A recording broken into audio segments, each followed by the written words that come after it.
I don't know, Pika. Are you ready for this?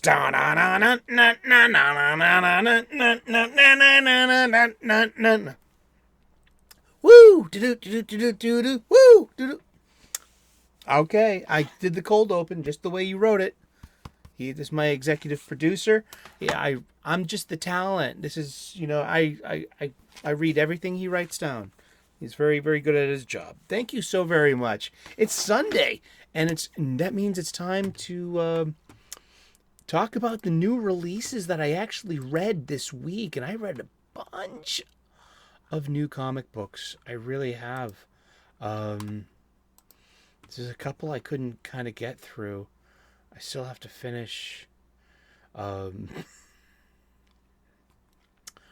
Quinn 32. I got really bored with it really quickly. But I read 1, 2, 3, 4, 5, 6, 7, 8, 9, 10, 11, 12, 13, 14, 15, 16 new Marvel comics. And I read 1, 2, 3, 4, 5, 6, 7, 8, 9, 10, 11, 12, 13, 14, 15 different DC comics, and one from Boom Studios. And then, as of course, what's in the bag? What did I actually buy from my LCS, my local comic book shop? That's right. We are a 3 p.m. U.S. Eastern daily geeky chill stream, the one you've been looking for. So grab a cuppa, whatever it is you're shoving under your nose today there, pal. And join us, pull up a chair at this very own Comics Coffee Table, where we talk about our hobby. We love comic books. You're in the right place at the right time with the right folk. Cheers, slancha, genki. At my coffee table and all my experiences, there would always be a stack of books on the coffee table. There would always be a stack of music. There would always be video games. There would always be movies. And there would always be comic books. New comic books, old comic books, trade paperbacks. What's in the bag? What did we get? It appears to be 5 floppies. And what? Well, we're going to get into it. And we're going to check out this bag of funny books at the end of the show. That's right. You got to watch this whole bloody thing until we get there. So for DC Comics, I'll skip Action 1057. Spoilers. I buy Action Comics. What can I say? I left, and then I got pulled back in. And a lot of that has to do with the Philip Kennedy Johnson writing. And it's got nothing to do with the backup stories. As we all know, and a friend of the channel, Mark McGrath, was kind enough to point out to me my own philosophies. Don't give money to people that hate you. And there's a notorious writer on one of the backup features for this. But I did check on X Twitter, and this individual has not got me blocked on social media, so I've not been group blocked or because I'm on some kind of list of bad people or wrong thinkers. So that this individual clears the first hurdle there. Was it a good story? That we'll get to that one. We'll get to that one near the end of the show. Gotham War, Batman, Catwoman, the Gotham War, Red Hood #1. It's a standalone. Jason Todd. I'm a huge Jason Todd fan. There's a chunk of like early, some Copper Age Jason Todd on my spinner rack. Even some late Silver Age Jason Todd. Yeah, before Batman Year One changed his origin story and the Crisis on Infinite Earths. Exactly. What are we talking about here? We're talking about Jason Todd and the Gotham War. And it was kind of boring. I don't know. Okay, Batman Brave and the Bold. I haven't read that one yet. It's issue #5. It's got a Tom King story.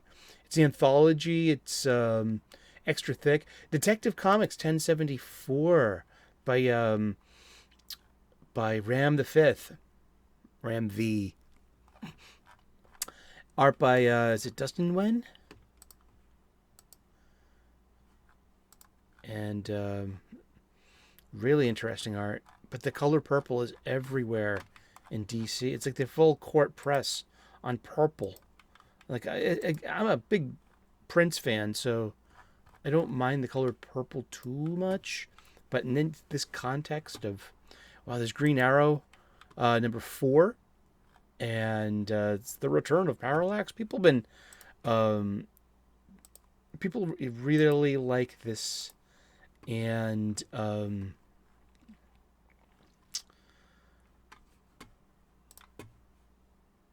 yeah, I just haven't been tuned into it. And yeah, it's kind of like reminds us that Ollie had to kill Hal back in the Parallax days. But Parallax is Hal Jordan's Parallax. You have to have your PhD in DC Comics to, like, have the gnosis to, like, why is Parallax here? Well, because he was unstuck in the time stream. So Parallax can't really die in a way, but he did, and he's still, Hal Jordan's still redeemed and everything.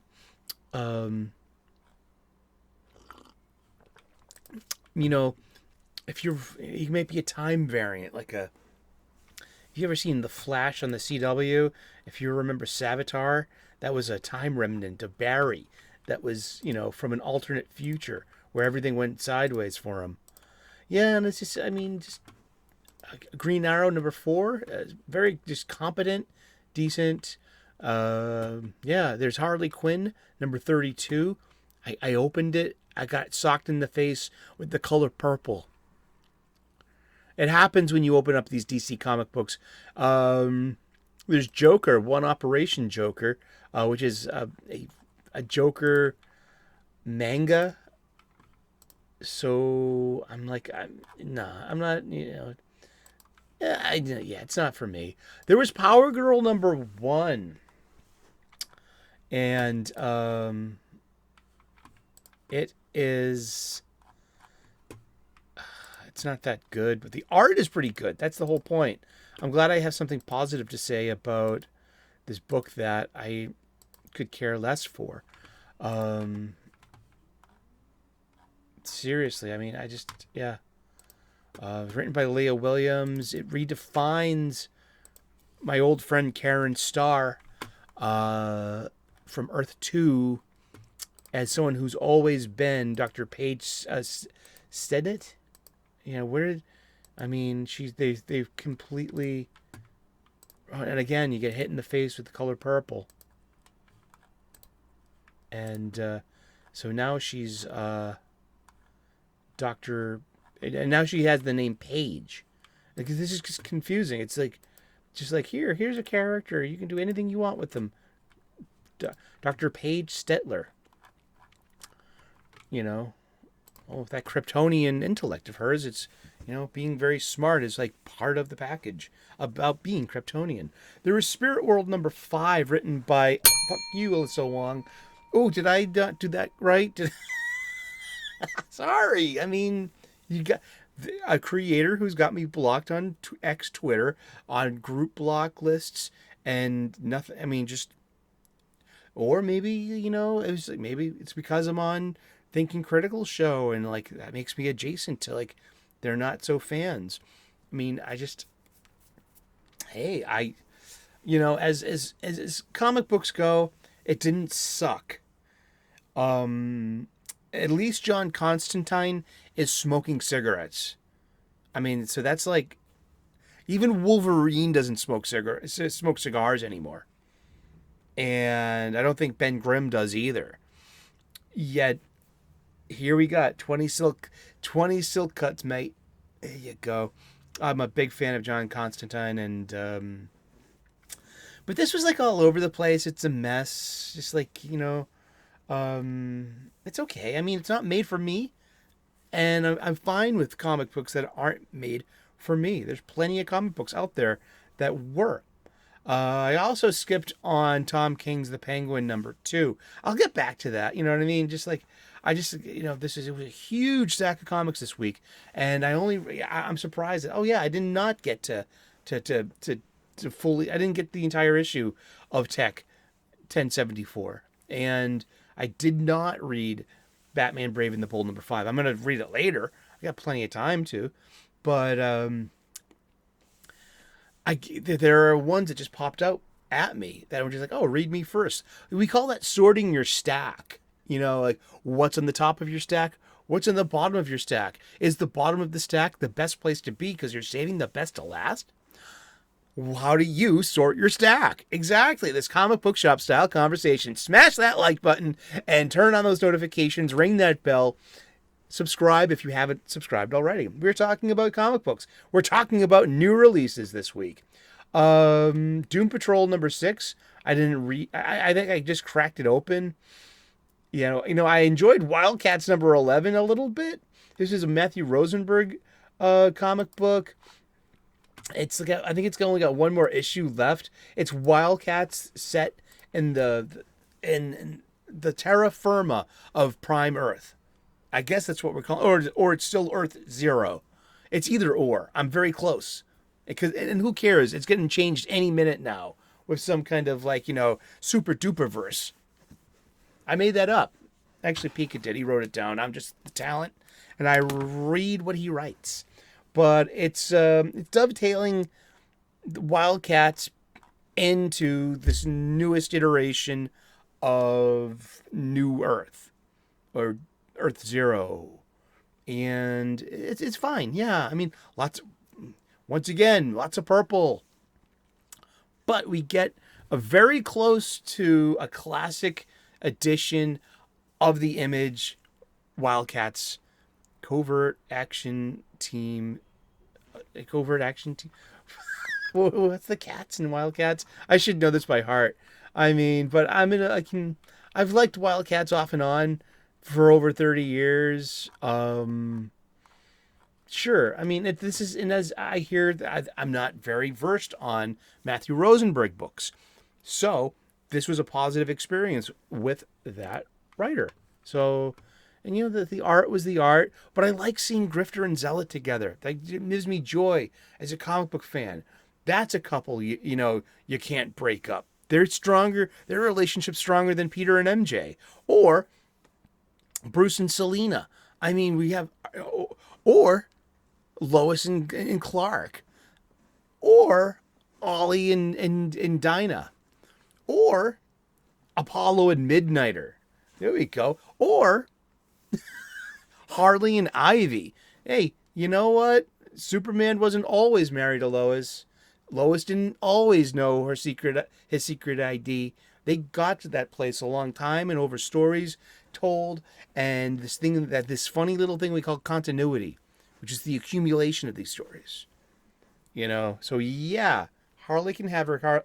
Harley could, should, and would, and does have a great relationship with Pamela. That's great.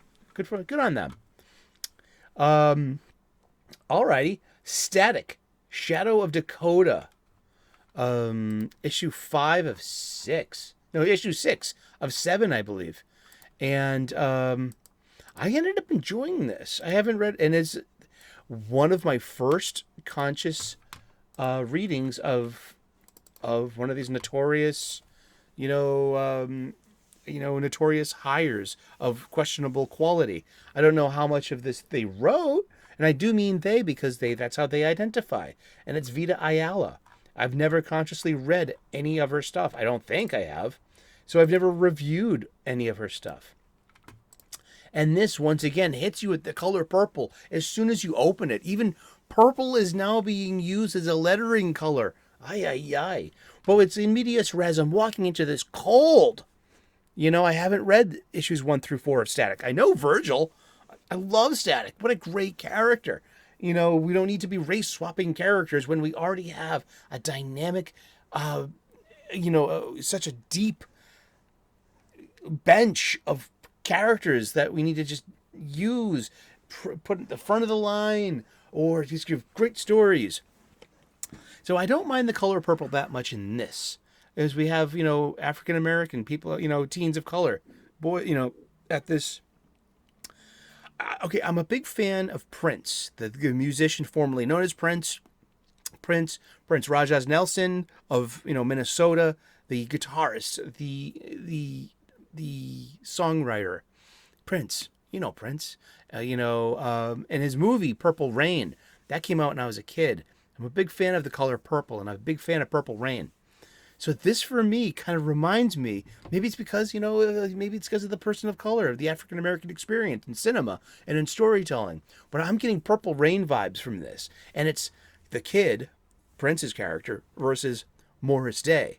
It's Morris Day. Is it Morris Day? In the time. Yeah.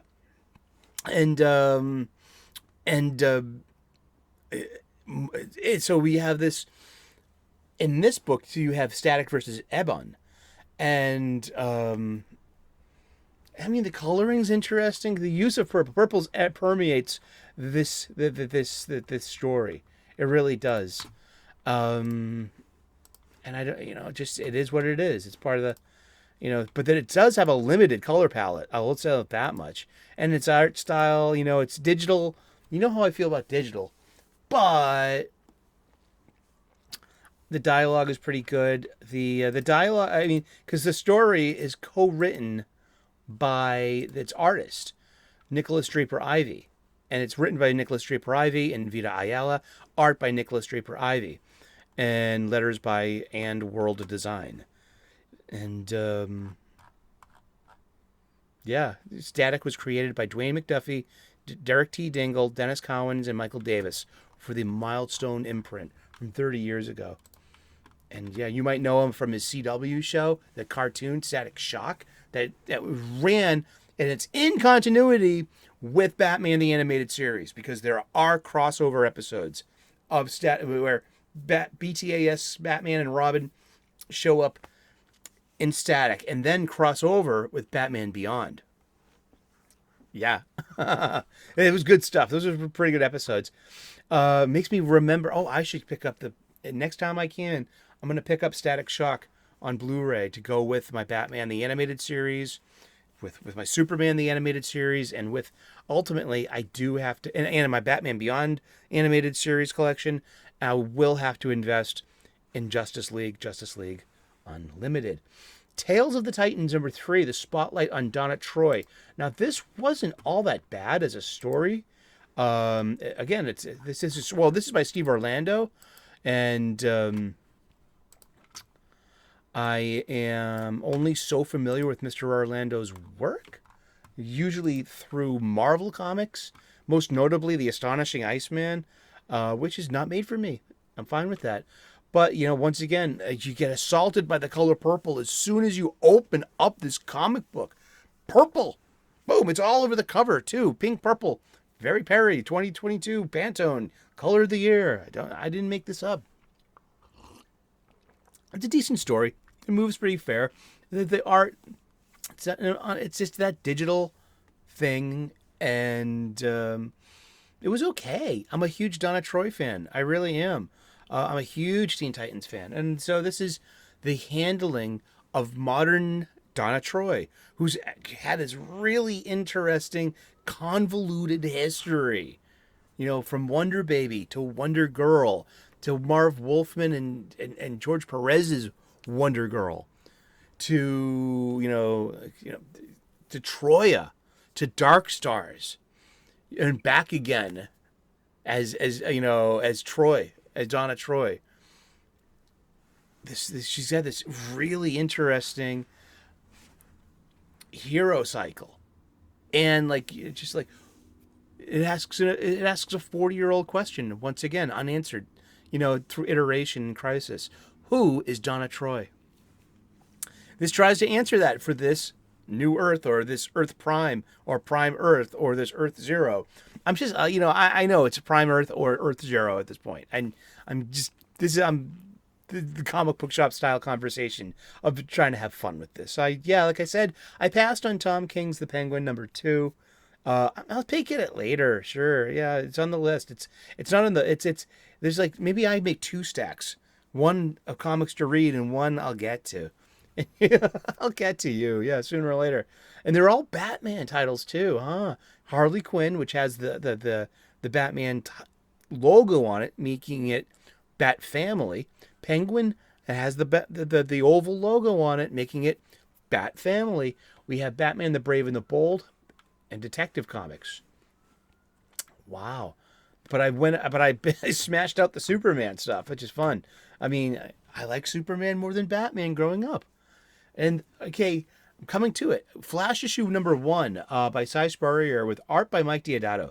Once again, and you get clobbered by the color purple when Wally goes interdimensional with the Speed Force, and you have this huge splash page, a double splash page of him being barraged by new senses, new voices, and warnings of whatever. This is in issue 1, probably of 6, written for the trade. It's Cy Spurrier. This is legacy number 801. So Flash has changed hands from their writers. Jeremy Adams was writing it for a couple of years, did a great job. So now we have Cy Spurrier, who I know mostly from Marvel Comics. He's also a British writer. He also does a lot of like horror kind of thing. So we're introducing cosmic horror into Wally West's life. And we're going to, reevaluate the nature of the Speed Force. And let's see where it goes. I did enjoy the story. I didn't think it was smart. I thought it was smarter than most stuff, because a good comic book, any good book, will have you grabbing an encyclopedia, or in these days maybe just like looking up a wiki, but mentioning some science stuff. Like Grant Morrison did that, Jeff Johns did that, early writers like Chris Claremont did that. There's a smartness that was smuggled in. You have to look this up. We're just using it as a story beat, you know what I mean, that might or might not make sense. It's all science techno-jabble, jibba-jabba anyway. It's all like, techno-babble. That's what they called it in Star Trek Next Generation. It just moves story along. It's, but I really liked Mike Deodato. We're coming full circle to Deodato's stuff. We talked about him the other day, doing some Spider-Man with J. Michael Straczynski. I like his form, his art, his line work, but all of his line work is beautiful. It's everything digitally heaped upon that initial artwork. That's my kind of dissatisfaction with this. I think I would give this a 5 out of 10. Maybe a 4.5 out of 10. It wasn't terrible. I don't care. It's just a Flash story written by a new writer. I mean, it's going somewhere. It's going to be written by someone, and that's that. But just as in spending money on it, it's like, it was extra thick. I think it was $5.99. And but every DC comic this week has a backup, couple of pages of the upcoming Justice League versus Kong versus Godzilla. Exactly. So that's the DC comics for this week. What do we have for Marvel comics? Avengers number 5. That was Jed MacKay. It's the penultimate issue of a 6-issue arc, which is a trade paperback. It's written for the trade, so it's like, that's it. It was Avengers Annual number 1, written by Stephanie Phillips, landing the Contest of Chaos event crossover for this year. It was neither good nor bad. It was actually kind of competent, kind of decent, and it's fine. Blade 3, that was pretty decent. Doom of the Venomverse, number 5. It's, I've been reading them because they're part of this pirate chest of pirated comics. Arg, digitally. Ooh. And skiddly-doo, skiddly-dee. A pirate's life for me. 15 men on a dead man's chest. Yo ho ho, and a bottle of rum. Immortal Thor number 2. Yeah, it's fine. It's competent. Invincible Iron Man number 10 by Jerry Duggan. again, I kind of like the past couple of issues. It's the wedding of Iron Man of Tony Stark to Emma Frost, but as her I think it's as her alias, and it's funny because Kingpin Wilson Fisk is now the White King of the Hellfire Club, and I think that this is Tony the Black King of the Hellfire Club. I'm not sure, but Wilson Fisk, does something for Tony upon request. You know, and he'll protect Rhodey while Rhodey's incarcerated. So Sandman and Living Laser are behind bars, and they're protecting Rhodey from being brutalized behind bars, which is Fei Lung's plan to leverage Tony into submission. This constant threat to James, his best friend, War Machine. The art's okay. I love this Iron Man mark armor right here, this stealth armor with it's a Vegas wedding, and it's just a trap to get into Fei Lung's head mentally, and even just but it's it's just a part of the ongoing story, this never-ending story. It's fine. I mean, Jean Grey #2, written by Wheezy Simonson, whose birthday was just last week. Happy birthday, Wheezy.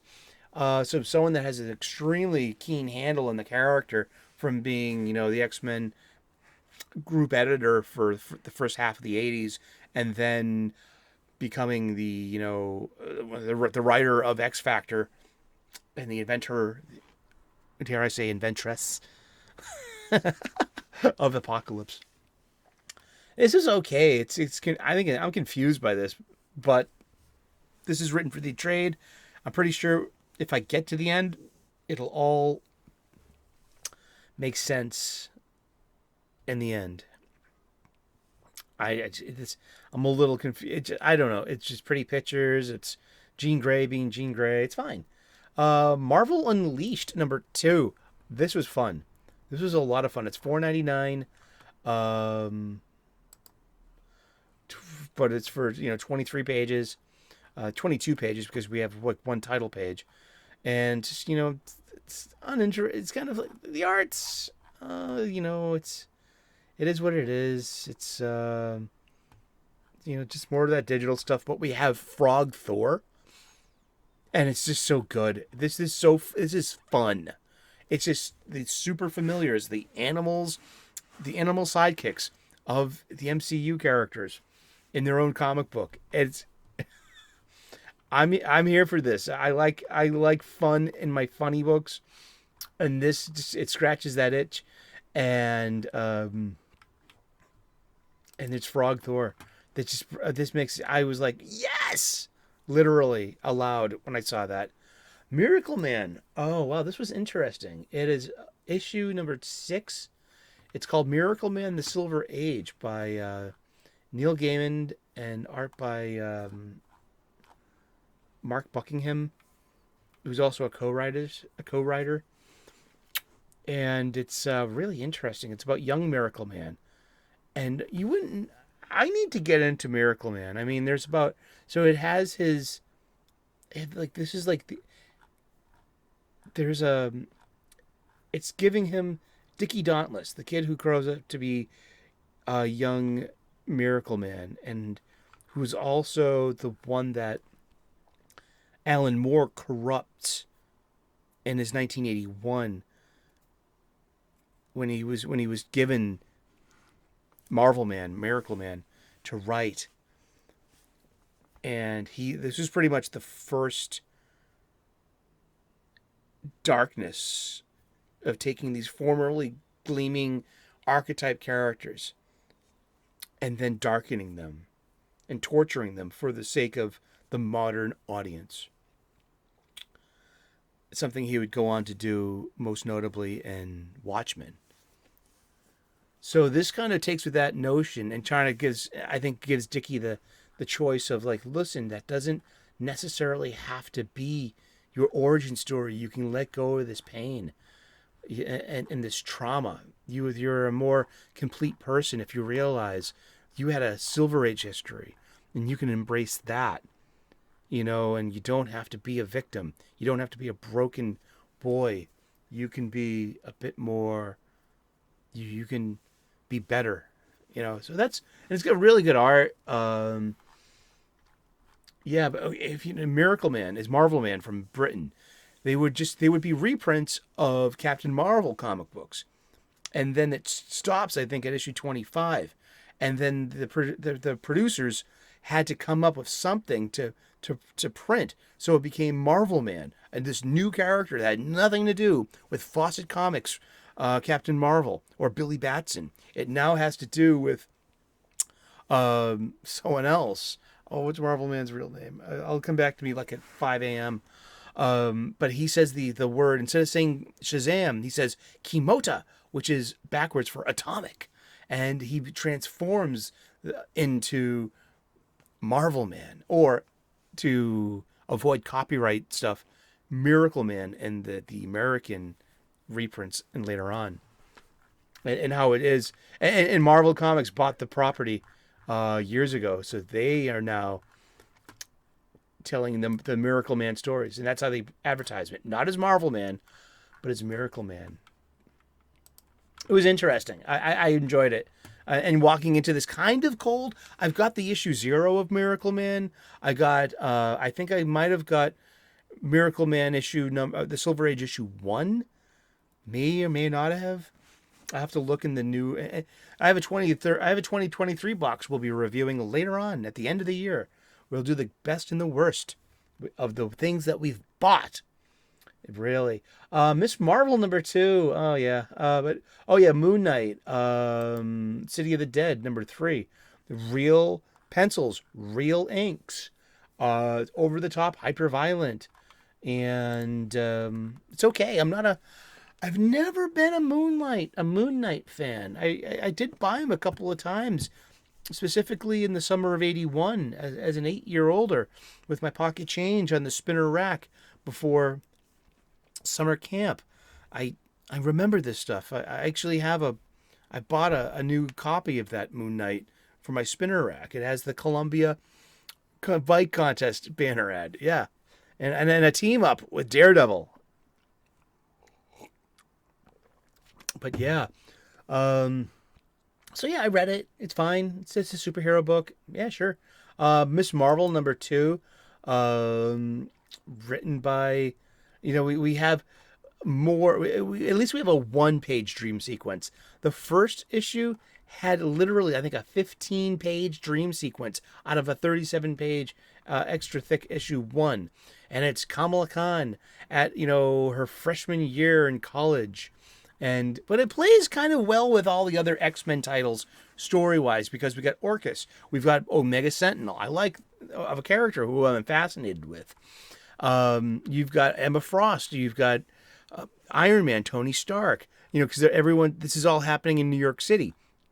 So does it say where she is? Is she at Empire State University? It does? Yeah, she's at ESU. Oh, cool. See, that's really that's hence the sandbox of the Marvel 616. And but yeah, I love her X-Men costume. I kind of like her as a character. She doesn't piss me off. I don't mind her. I mean, just whatever. I mean, but she's supposed to keep it undercover because she's a mutant, and Orcus is now in control of culture and of jurisprudence, I guess, that mutants can be hunted down. Ever since the fall of X at the Hellfire Gala, mutants. It's something. Apparently, it's sanctioned to hunt mutants right now.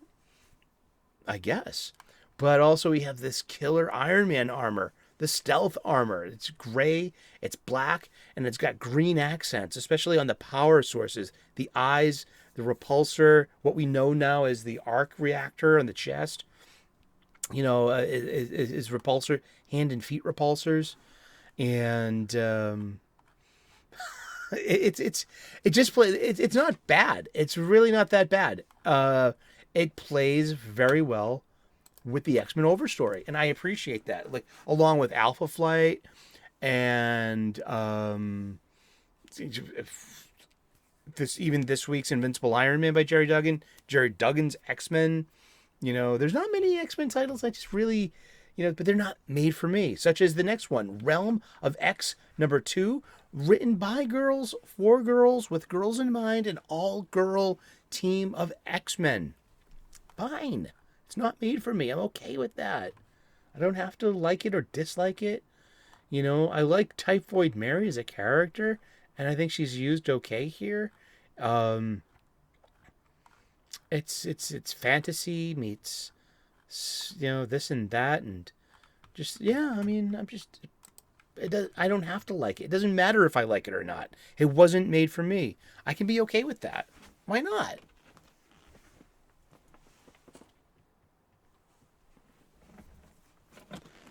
What else? Spider-Man India #4. The best part about this, well, there was a couple of lines of dialogue that were straight up great Peter Parker Spider-Man quips.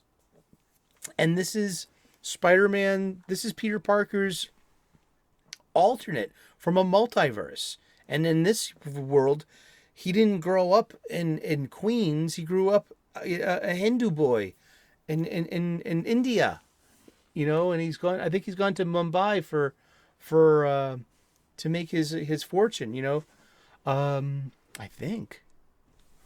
But this is part 4, and but it's inked by Scott Hanna, which gives it it's got a penciler and an inker, which I really approve of art wise. It's just the stuff that they heap upon that after the fact.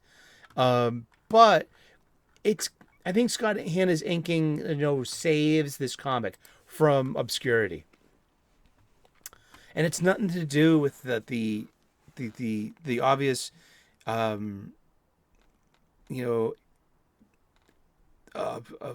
other creators who are all Hindu, who are all Indian people, I believe.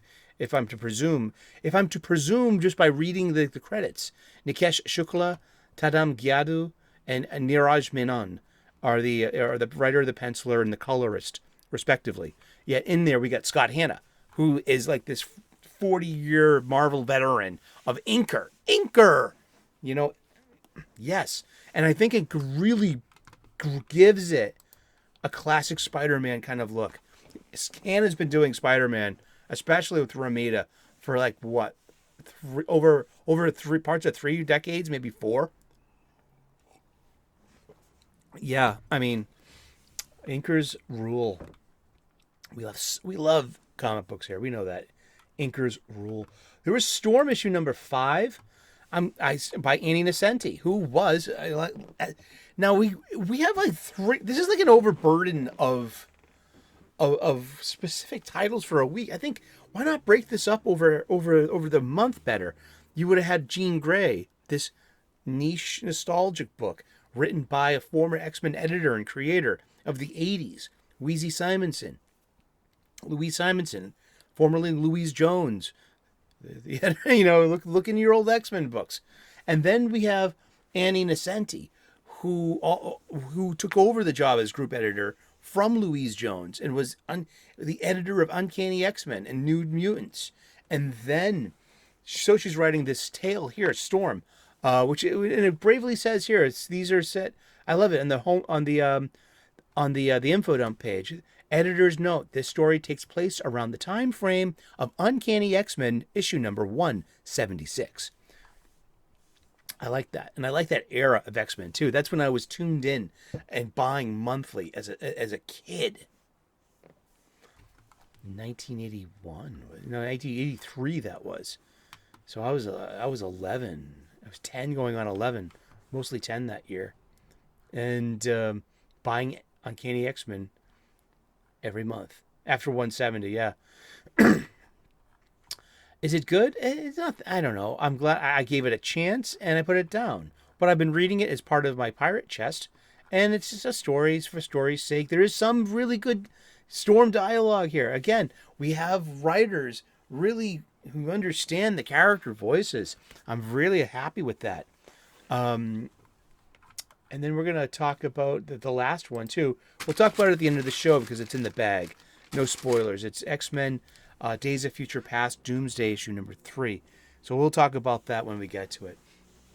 But we have 3 of these nostalgic X-Men titles all in the same week. That's what I'm getting at.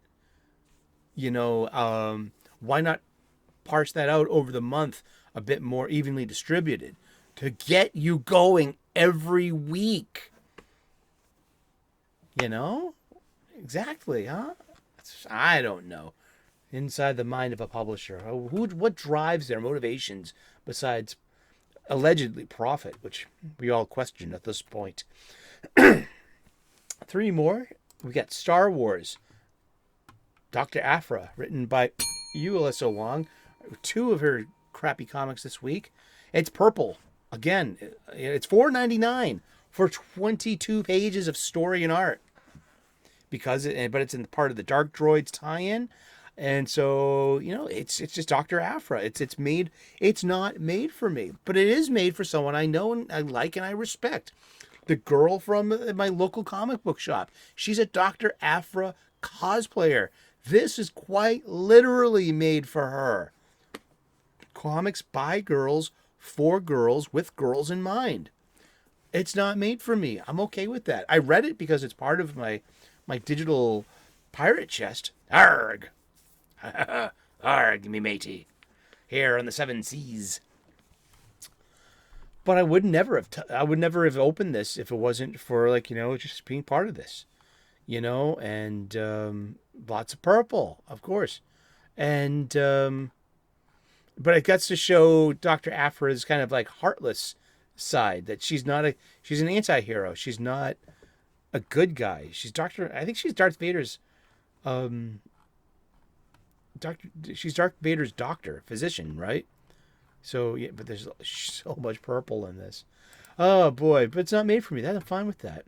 Here comes an interesting one. I'm a lifelong Star Wars fan. I grew up a Generation 1 Star Wars fan. I adore the Marvel Star Wars comic books. And because they got to tell their own story after Return of the Jedi. So the story went on a bit, and that was nice. So you can see my lightsabers. I got my lightsaber hilts over here. You know, that's Obi-Wan and Qui-Gon. That's some USB thingy. But I am a Generation 1 Star Wars fan, and I haven't not been satisfied with any Disney comic book produced at Marvel since 2015. Just saying it, all right? This is Star Wars The Mandalorian Season 2, Issue number 4. Assault on the Imperial Base. It has a penciler and it has an inker. Written by Rodney Barnes, Stephen Cummings is the penciler, Wayne Faucher is the inker, Rachel Rosenberg is the colorist, and VC's Joe Caramanga is the letterer. And as a Star Wars comic book goes, now I don't watch Disney Plus shows. I don't watch the Marvel stuff. I do not watch the Disney Star Wars stuff. I'm a classic Lucas fan. I'm happy with calling it a day there. That's fine. I'm fine with that. As a Star Wars comic book goes, a modern one, has been my favorite Star Wars comic book that I've read out of all the ones I've bought and read since in 8 years. It's when 2015 was when Disney put the license back to Marvel Comics with the new continuity, with the Disney canon. So it is what it is. But as a comic book goes, this is really well done. Great panels, great art. I like the art a lot.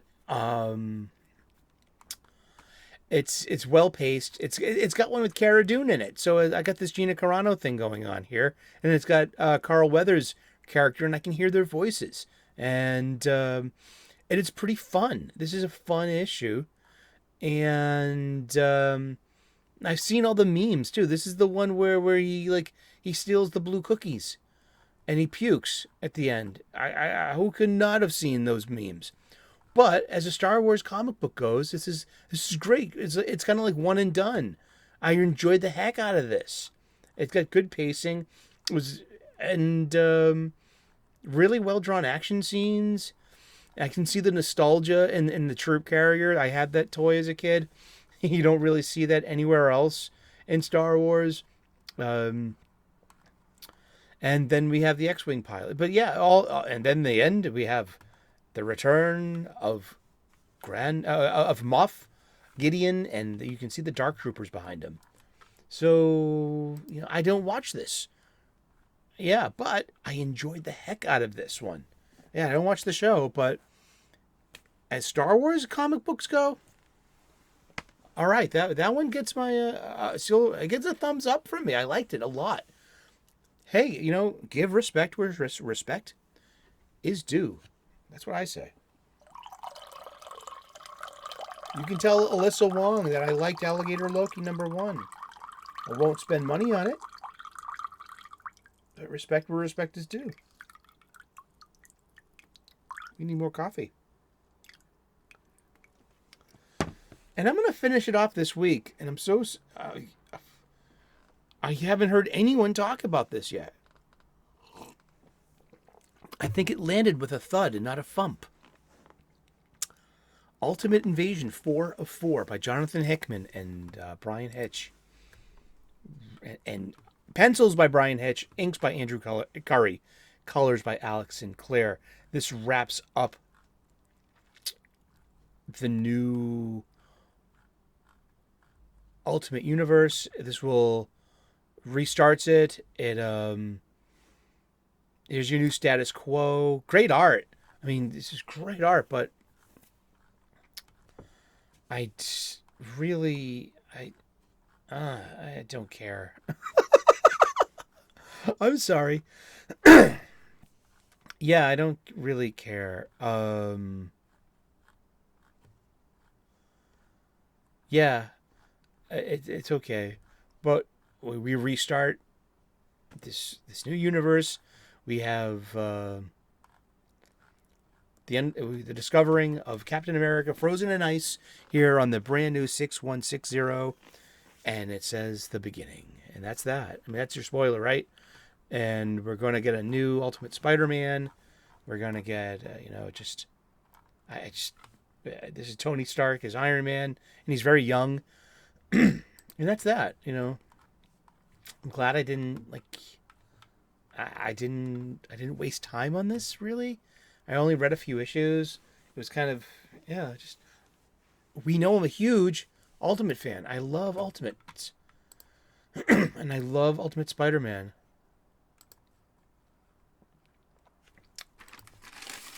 And what is in the bag? Here we are. We're at the end game. What's in the bag? I bought these contents, and this flat. This is for an extra 10 cents. It's a city ordinance. $32. So 31 and change. Almost $32 at my local comic book shop. What did I buy? Let's sort this. Okay, so Action Comics 1057. I didn't so did I spend money on people that hate me? I guess I do every time I buy DC and Marvel, because they enable that. So I don't know. I'm pretty bald, so when it comes to splitting hairs, you need a very sharp knife. I don't know. I don't have answers. All I have are more questions.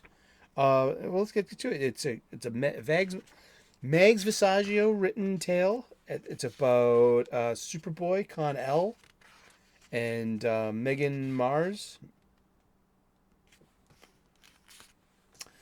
See, this is weird because it's like, okay, we have the Dan Jurgens, Lois and Clark 2 with young Jonathan Kent. And it goes right into, and it just, I blinked and didn't notice that it just, it took me a couple of pages to realize the art shift and the tone shift. And, well, look, it's Ma Kent. It's Connor, and Ms. Martian shows up, and they're kissing. Well, that's cool. But, hey, remember the new 52 version of Superboy? Remember the bald version of Superboy where he carves the L into his chest as well when he finds out that he's a clone of Superman and Lex Luthor, but I guess now he's not? I have no idea.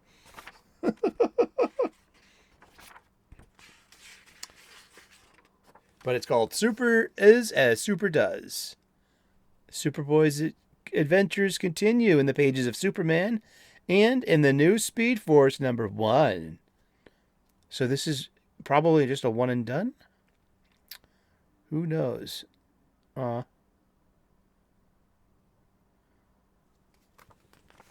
Is he saying no? To a date? And then we have, the Justice League versus Kong versus Godzilla art that's just like, and then here's some Flash #1. It's weird. Okay, Irie West, Jay West. You know, we got friends of the show like Wakazashi. His name's Gray. We have the Jinjin Ninja. His name's James Harris.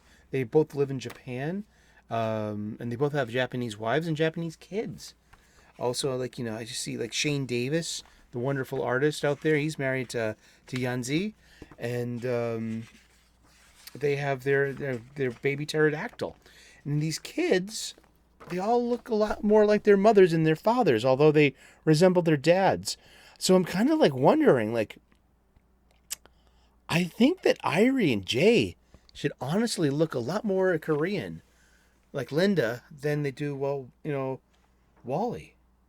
Yeah, so yeah, it's a decent Superman story written by Philip Kennedy Johnson, showing Clark the reporter, and a lot of Clark, a lot of Lois, and a lot of Jimmy, and a new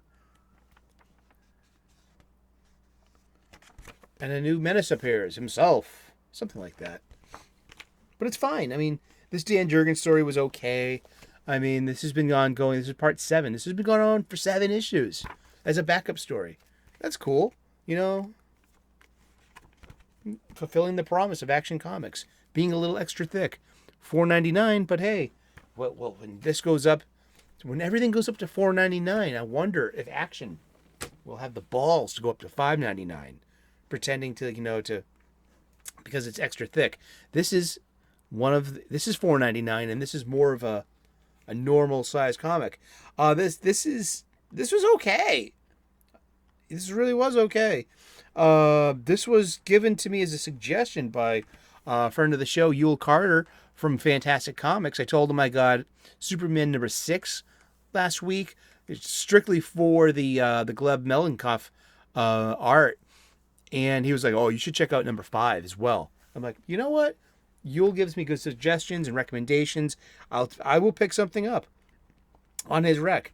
And it's, yeah, interesting art, really good pacing, written by Joshua Williamson, who does good jobs, you know what I mean? Just, he's not great, but he gets base hits.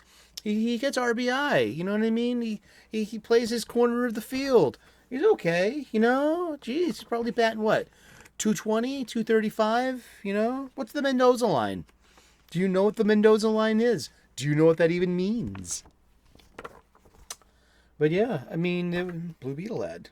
This is like a 2-month-old comic book. But see how dated it is already. We got this, yeah. Days of Future Past, Doomsday #3. And this is about the alternate future that Kitty Pryde comes back from. This is the alternate future that gave birth to Rachel Summers, the daughter of Jean Grey and Scott Summers. Not like Cable. Cable is the son of Jean's clone, Madeline Pryor. Madeline and Scott are Nathan's parents. It's true. I love Rachel Summers as a character, and this is about the horrible future that awaits our heroes and how it got there. and the reasons why they had to come back to the present to change the future. Like 27 year 27, you know. The art in this is pretty good, though. We have an actual penciler, an actual inker.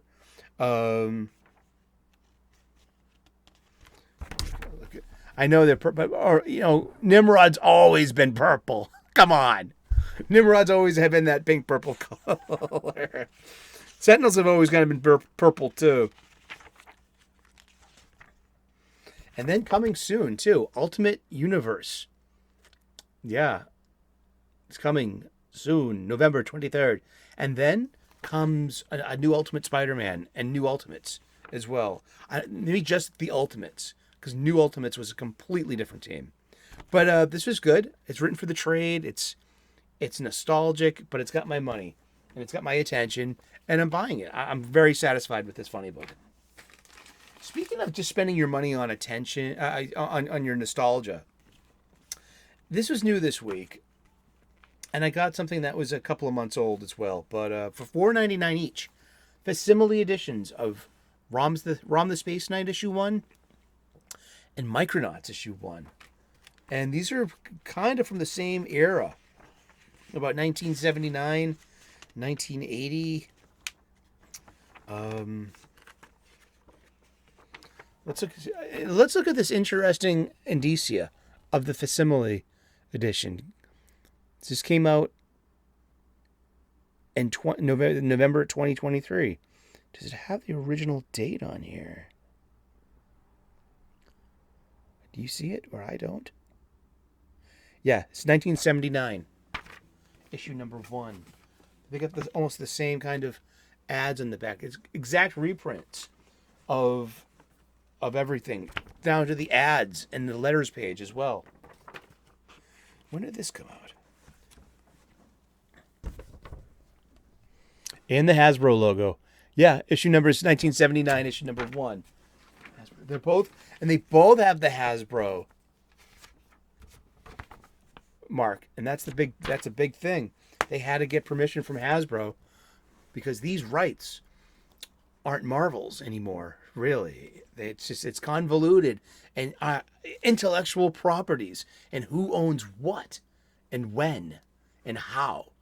So who gets to reprint Micronauts? There's going to be a Micronauts omnibus coming soon. Finally, a collection of them. I think Yule was telling us that he's actually got every issue bound in hardcover. He busts that out once in a while. I'm in awe of that. You know, just the whole like, oh, I've heard that you can do that. You get your floppies bound into a hardcover to read. You know, oh, wouldn't that be cool? I have a readable. What runs would you do? Should I get my shadows done like that? And can you still do it? These places might be closed. But these came out about roughly the same time, both as commercials to a toy line. Post Marvel Star Wars, too, in 1977. Star Wars, I hear, as a Marvel comic, is the comic book that saved Marvel Comics from financial destitution. And then came some more licensed stuff. I remember the ROM was a doll, like a Barbie-sized doll action figure, so it was odd. It didn't fit with the rest of your toys. And he kind of didn't have a story or purpose. But Micronauts was interesting. I had bunches of Micronauts. I did. It's called Biotron. He was like this big, like, you know, red, white, and blue with a big silver head. And then this tiny one that actually literally had a drill bit where his phallus would go. And he had these, you know, tire tread tracks and this like square head. And they were kind of motorized too. And then you had inert action figures, but they had magnets. So they could, you know, and then there was Baron Karza. And Baron Karza is like this Darth Vader-like big bad that can be, I think Force Commander was the white version of it, but it could be with those magnets. They could be pulled apart, and he could be put with his horse, and he could make a centaur. Yeah, so these were pretty interesting toys. And then comes Micronauts, written by Bill Mantlo, with Michael Golden on art.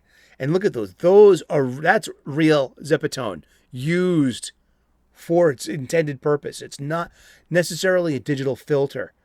These are just, Tom Orachowski is the letterer.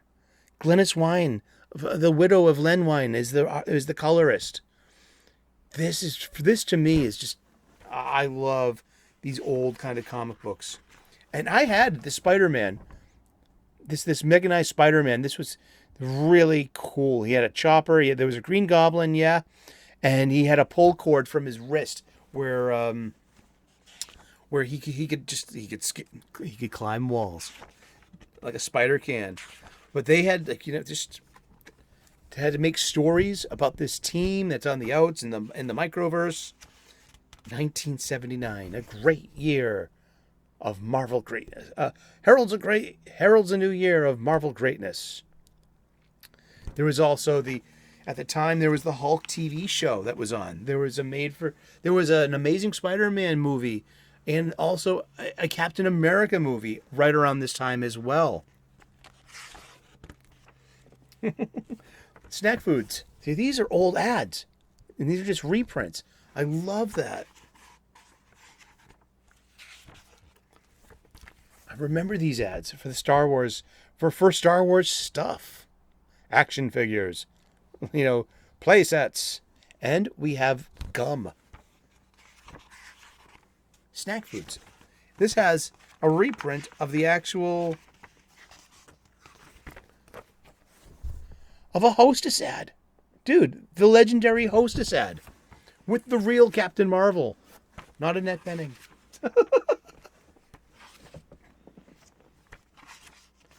Oh, this was so fun. And this, hey, look, the BB ads. The Crossman air gun and Daisy air guns too. But BB ads, giving guns to boys. These were directed at boys. Yes. Old-fashioned comic books. And on top of all of that, there's one more thing in the bag. What's in the bag? What's in the bag? Well, it's bags within bags within bags. We needed more stubs. Here we go. $6.99 for 100. 2mm polypropylenes. There we go. There's a bag over the bag, and there are bags within the bags, and there are bags within the bags within the bags within the bags. Funny how that works. Yes, and that's the new review. That's the new release review episode. Thank you so very much for tuning in. It's Sunday. We cover the new comic books. We don't show cover art really from the digital ones.